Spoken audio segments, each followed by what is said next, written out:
지금까지 우리는 예수님이 배척받는 분위기 속에서 천국 복음을 전파하시는 것을 보았습니다. 그 당시 종교 지도자들은 예수님에 대해서 적대적인 태도를 가지고 있었습니다. 지배층에 있는 사람들도 예수님을 환영하지는 않았습니다. 또한 예수님의 가족들과 고향 사람들도 예수님을 견제하고 배척했습니다. 그러나 예수님은 이러한 반대 속에서도 하나님의 복음을 조용히 그리고 끊임없이 전파하셨습니다. 본문 말씀을 보면 예수님의 소문이 분봉왕 헤롯의 귀에까지 들렸습니다.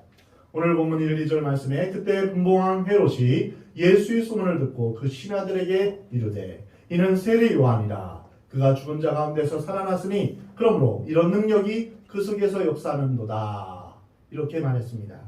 예수님에 대한 소문이 왕궁에까지 들렸다 하는 것은 그 소문이 이미 아주 광범위하게 퍼져 있음을 알 수 있습니다. 분봉왕 헤롯은 예수님의 소문을 듣고 몹시 불안해하고 두려워했습니다. 그것은 세례 요한의 죽음 때문이었습니다. 세례 요한은 의로운 사람이었습니다.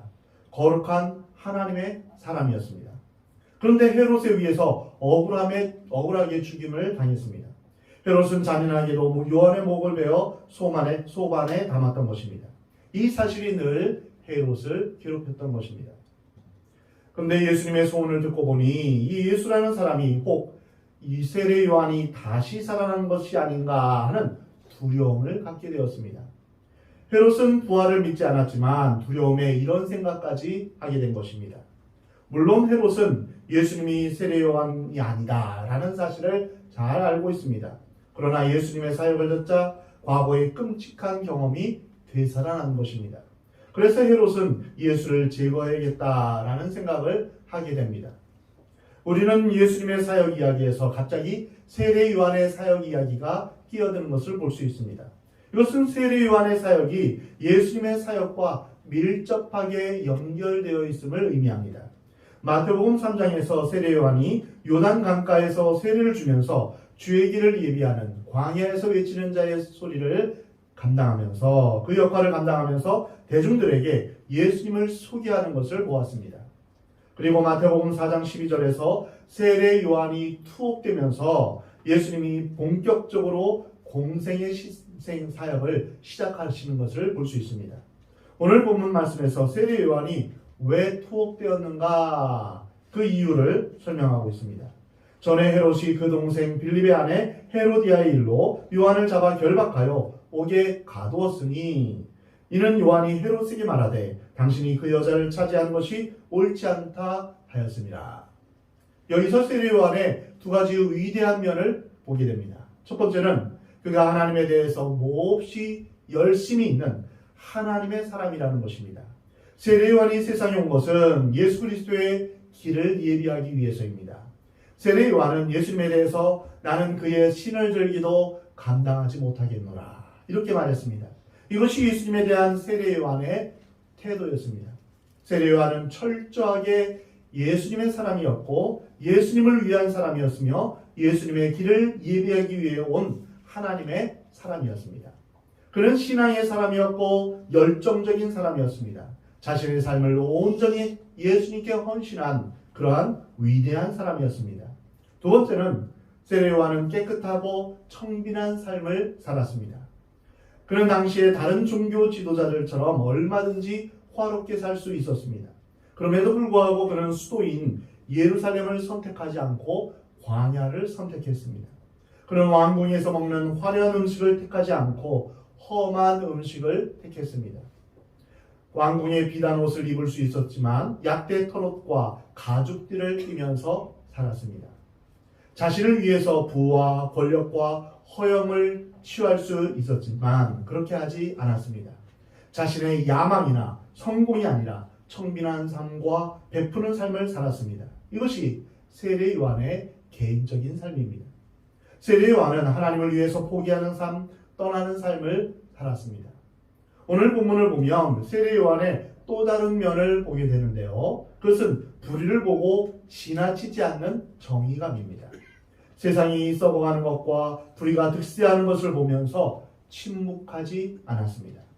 오늘 본문에 나오는 분봉왕 헤롯은 그 이름이 헤롯 안티파스입니다.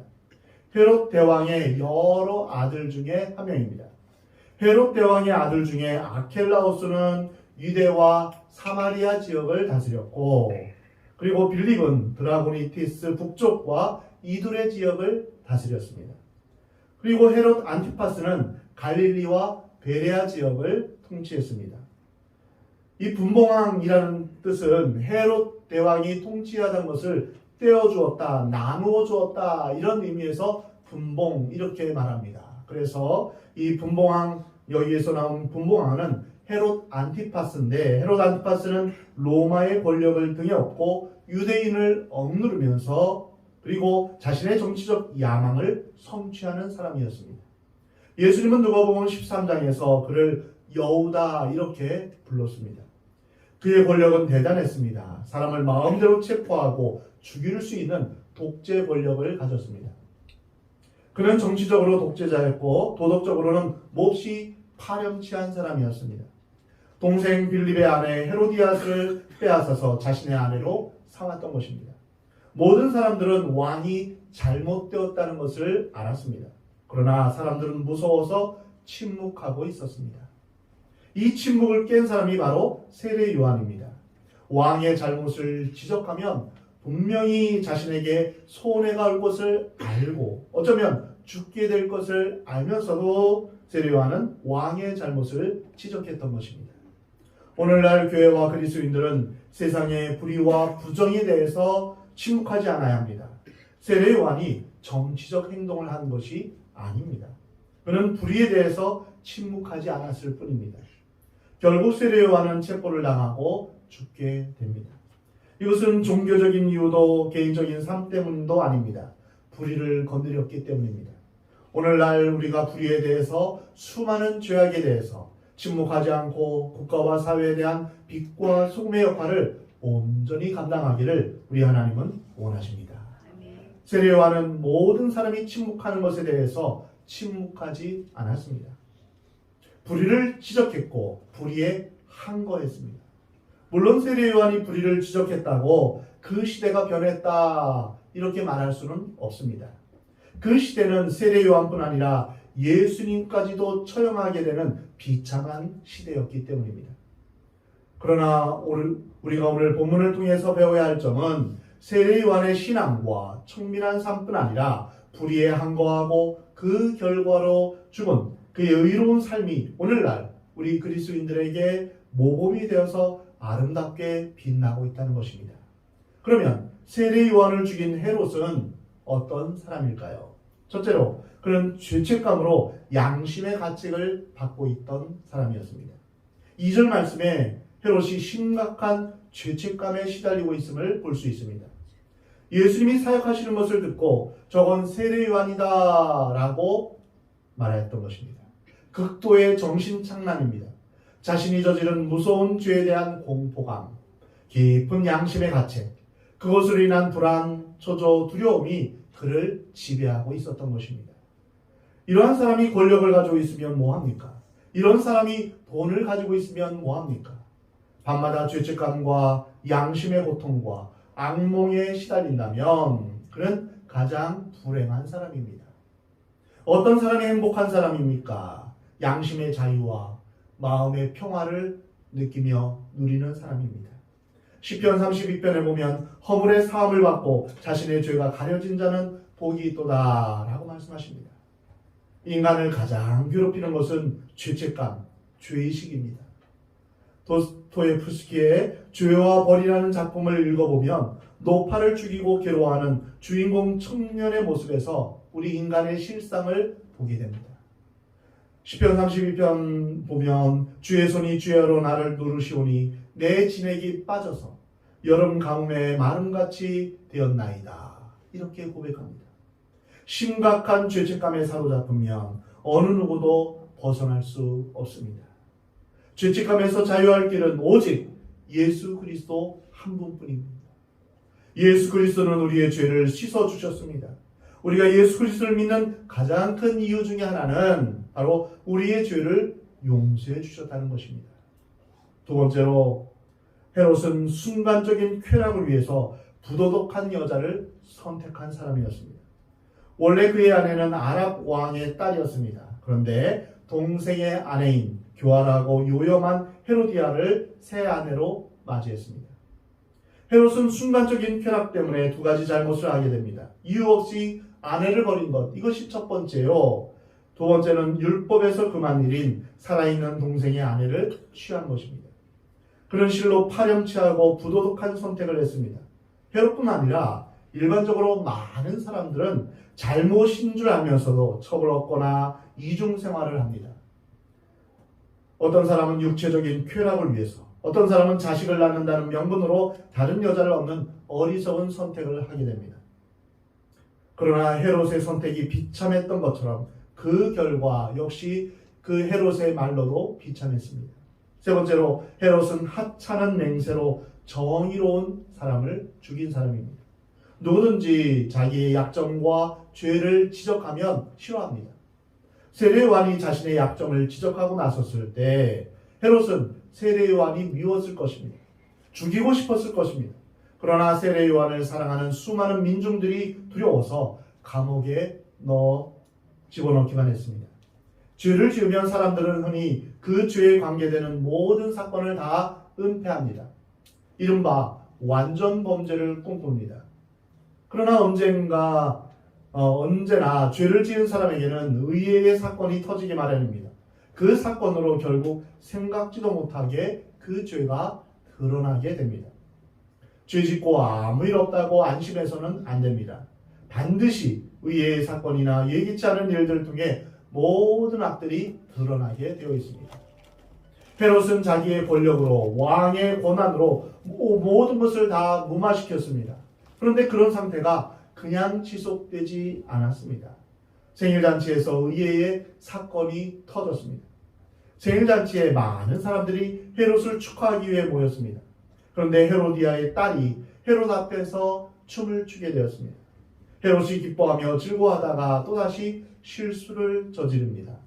딸에게 내가 무엇을 요구하든지 다 주겠다 이렇게 말합니다. 마가복음 6장을 보면 나라의 절반까지도 주겠다고 말합니다. 사실 그 나라는 헤롯의 나라가 아닙니다. 로마가 통치하는 로마의 나라였습니다. 헤롯은 자기가 줄 수 없는 것을 주겠다라고 약속한 것입니다. 어찌 한 여자의 춤에 대해 이런 약속을 할 수 있겠습니까? 이것이 헤롯의 허영심이며 소영주의입니다. 우리 주위에 괜히 큰 소리치고 허풍 떠는 사람들이 있습니다. 허황된 약속을 많이 하는 사람이 있습니다. 큰 소리치고 나서 나중에 감당하지 못해서 쩔쩔매는 사람들을 보면 헤롯의 모습을 보는 것 같습니다. 그런데 헤롯은 헤로디아의 딸이 세례 요한의 목을 요구할 줄은 전혀 생각하지 못했습니다. 오늘 본문 8절을 보면 이 어린 딸이 헤로디아가 시키는 말을 듣고 세례 요한의 목을 요구했습니다. 비로소 헤롯은 자기가 잘못한 것을 깨닫고 고민에 빠집니다. 마가복음 6장을 보면 헤롯이 요한을 의롭고 거룩한 사람으로 알고 두려워하여 보호하며 또 그의 말을 들을 때 크게 번민을 하면서도 달갑게 들었다라고 기록되어 있습니다.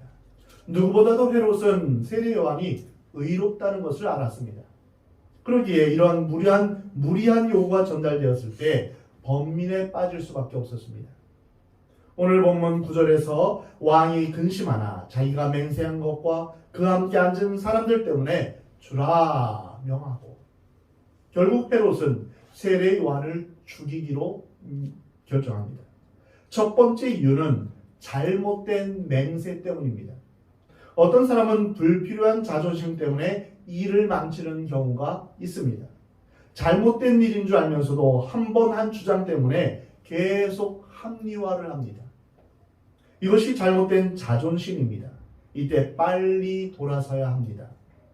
자존심을 내려놓고 돌이켜야 했습니다. 그러나 헤롯은 돌이키지 못했습니다. 맹세를 잘못했다고 시인하지 않았습니다. 두 번째는 비록 자기가 잘못했다는 것을 알고 고치고 싶었지만 체면 때문에 못한 것입니다. 많은 신하들 앞에서 나라의 반을 주겠다고 공언을 했기 때문에 자기의 권위가 손상될까 봐 고치지 못한 것입니다. 실수를 인정할 수 있는 것이 참된 용기요? 참된 실력입니다. 실력이 없는 사람은 실수를 인정하지 않습니다. 그러나 정말 실력이 있는 사람은 자기 실수를 인정합니다. 강한 사람은 자신의 약점을 인정합니다. 그러나 약한 사람은 자신의 약함을 인정하지 못하고 자신의 연약함을 드러내지 못합니다. 결국 헤롯은 자신이 잘못했음에도 불구하고 모든 사람 앞에서 창피를 당할 만큼 용기가 없었고 자신의 오류를 인정할 만큼의 용기가 없었습니다. 그래서 결국 세례 요한을 죽이기로 결심합니다. 사람을 보내어 옥에서 요한의 목을 베어 그 머리를 소반에 얹어서 그 소녀에게 주니 그가 자기 어머니에게로 가져가니라. 여기서 우리는 세례 요한의 죽음에 가담했던 또 한 무리의 사람들을 보게 됩니다. 그들은 헤로디아와 그녀의 딸입니다. 헤로디아는 잔인한 여자였습니다. 구약의 이세벨 같은 여자였습니다. 도덕적으로 부정하고 야욕이 많고 남편을 충동질하여서 정치적 야망을 성취하는 여자입니다. 사실은 헤롯이 세례 요한을 죽인 것이 아니라 헤로디아가 죽인 것입니다. 남편 빌립보다는 안티파스가 더 똑똑하게 보여서 남편을 버리고 안티파스와 결혼한 것을 세례 요한이 책망하니까 분노하여서 세례 요한을 죽이려 한 것입니다. 역사의 뒤에는 대부분 여자들이 배후에 있는 것을 보게 됩니다. 헤로디아는 복수심에 불타는 여자였습니다. 그녀의 복수심 앞에서 아무도 견딜 수 없었습니다. 그리고 헤로디아는 자신의 어린 딸을 서슴지 않고 이용했습니다. 정면에 나타나지는 않으면서 모든 사람을 이용하고 악을 조종하는 그런 여자였습니다. 헤로디아의 딸 이름은 살로메라고 하는데 이 딸은 자신이 죄를 지었기보다는 죄의 희생양입니다. 그러나 이 어린 딸에게도 엄마와 똑같은 잔인성이 보입니다. 왕 앞에서 대담하게 정욕을 일으키는 춤을 추었다. 이것을 보아도 그렇습니다. 그 당시의 춤은 노예나 춤 전문가들이 추는 것인데 살로메가 이런 춤을 왕 앞에서 춘 것입니다. 아무리 어머니가 부탁했다 할지라도 세례 요한의 목을 소반에 담아달라 요구한 것을 보면 살로메도 대단히 독한 여자임을 알 수 있습니다. 이러한 여자들이 바로 세상의 딸인 것입니다. 이런 세상의 딸들이 우리 주위에 너무나 많습니다. 또한 헤롯과 같은 사람들이 우리 주위에 너무나 많습니다. 이러한 사람들이 정의를 살해하는 것입니다. 요한의 제자들이 와서 시체를 가져다가 장사하고 가서 예수께 아뢰니라. 예수님은 분명히 세례 요한의 모든 것을 아시고 그가 어떻게 최후를 마쳤는지 잘 아셨습니다. 인간적인 눈으로 보면 여자아이의 춤값으로 죽은 세례 요한의 죽음은 너무나 값싼 것 같고 너무나 허무한 것 같지만 세례 요한은 끝까지 진리를 증거했고 불의를 책망했습니다. 세상적으로는 너무나 비참한 죽음이지만 하나님 앞에서는 가장 영광스러운 죽음이었습니다. 또한 성경에서 이해할 수 없는 비참한 죽음을 당한 사람이 있었는데요. 바로 야고보 사도입니다.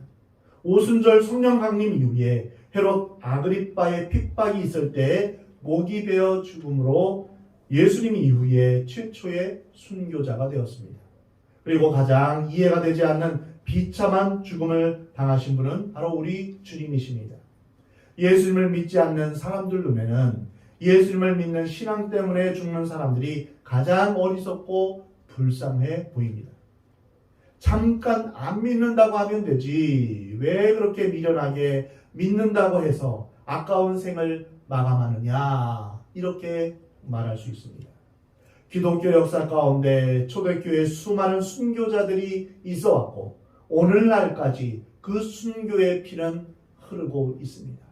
우리나라 일제 치하 시대 때 또한 공산권 아래에서 많은 사람이 죽었고 또한 세계 곳곳에서 이슬람권에 의해서 공산권에 의해서 수많은 불신자들에 의해서 지금도 죽임을 당하고 있습니다. 이러한 사람들이 세상 사람들 앞에서는 불쌍하게 보일지라도 그러나 하나님 앞에서는 우리가 무조건 오래 사는 것만이 좋은 것이 아니다라는 걸 우리가 기억해야 됩니다. 하나님 앞에서는 가장 영광스러운 것이 바로 순교로서 신앙을 지키는 것입니다. 우리가 진정으로 무서워해야 될 대상은 몸은 죽이지만 영혼은 죽일 수 없는 사람들이 아니라 영혼도 몸도 지옥에 능히 멸할 수 있는 하나님을 우리는 두려워해야 합니다. 우리는 이 세상에 눈에 보이지 않는 영적 전쟁이 있음을 알아야 합니다. 우리의 대적인 악한 원수 마귀가 하나님의 자녀들을 넘어뜨리고 하나님의 자녀들을 집어삼키려고 하고 있습니다.